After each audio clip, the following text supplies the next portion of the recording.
Yes, I really think this should be the end of the modern American media.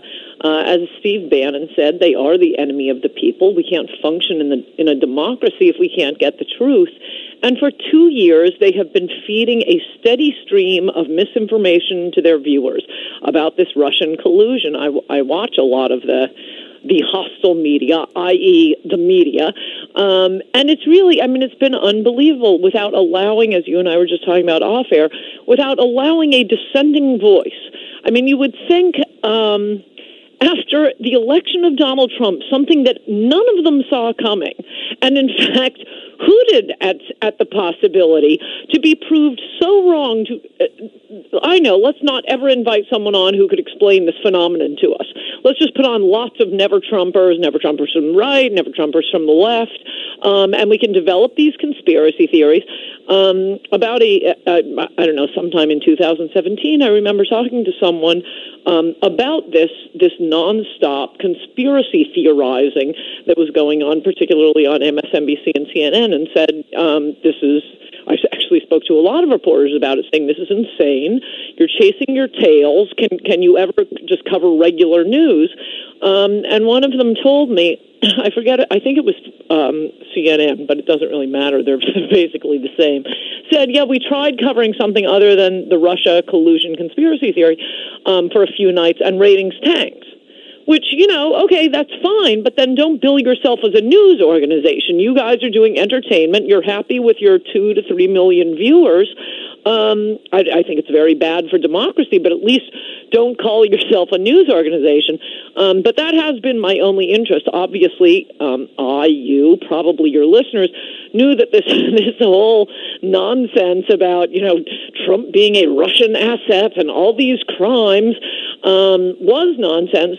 So the fact that is what Mueller concluded was not of particular interest to me. What's of interest to me is how humiliating this is for the media, which is why all I want to see.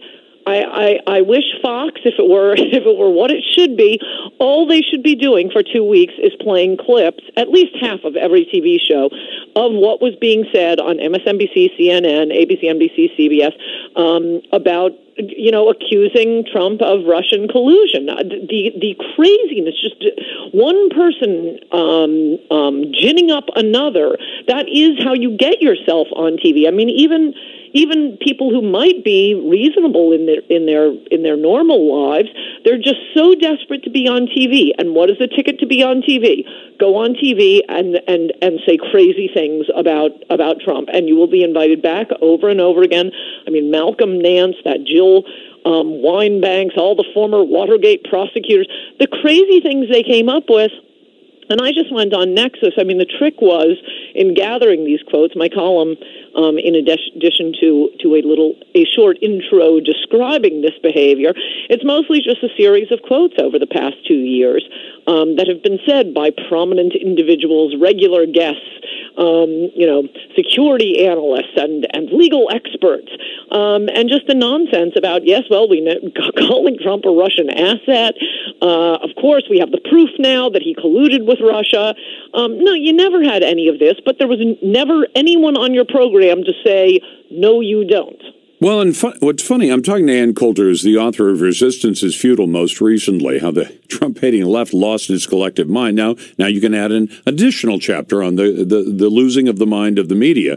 But one of the things media loves to do, when they are on some kind of legit story, is to go back and find the clip of the governor or the senator or the congressman or the businessman saying one thing a year ago, which is completely belied by what we know today. And they say, look at this. This is what he told us back then, and now this is what he's telling us today. Yes. Except now they have to do it to themselves, and they don't have the guts to do it. No, that's why it would be a lot of fun for Fox to do that. These are the same people who are going to be on TV accusing Trump of the next heinous crime. And let's just reflect back on how confident and cocksure they were the last time.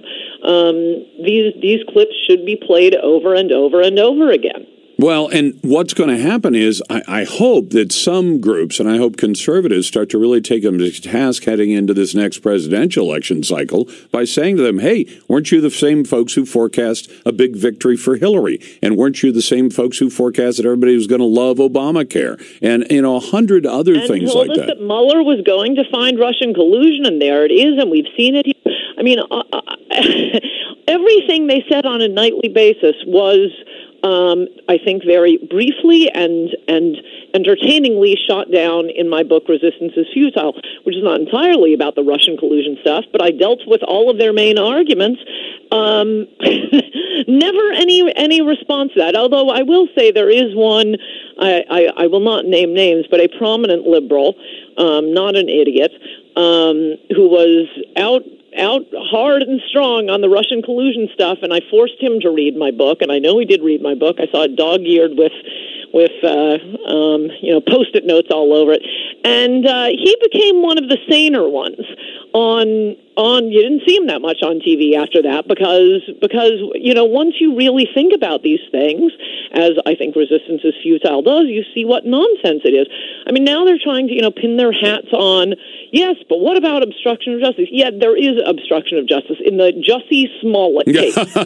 Exactly, and now they've laid themselves open with that. I mean, that one's rich because if they track back to George Soros, who put $400,000 into Kim Foxx's campaign to elect do you know that woman's background, Ann? Oh, yes, I do, because I read a blog I highly recommend to you and your listeners, Second City Cop. It's an anonymous Chicago cop.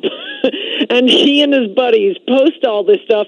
Oh, I've been all over Kim Foxx for a while. Well, I have a friend who's a prosecutor who's just mad as all get out because he said she originally told the Trib she had done 1,000 cases. And when they said, well, tell us about those 1,000, show us. And she said, oh, maybe it's 100 instead of 1,000. By the time they were done with her, she admitted that heading up to being state's attorney of Cook County, one of the most populous counties in America, she had appeared in court on exactly one criminal prosecution in her career, and now she's throwing the game by cooperating with the defense attorney while the police are trying to make the case against Smollett. And it's always a pleasure. You got to read her column, and thank you very much. Good to talk to you. Bye-bye, Lars. Nice to talk to you as well. That's Ann Coulter, the author of Resistance is Futile and the author of many great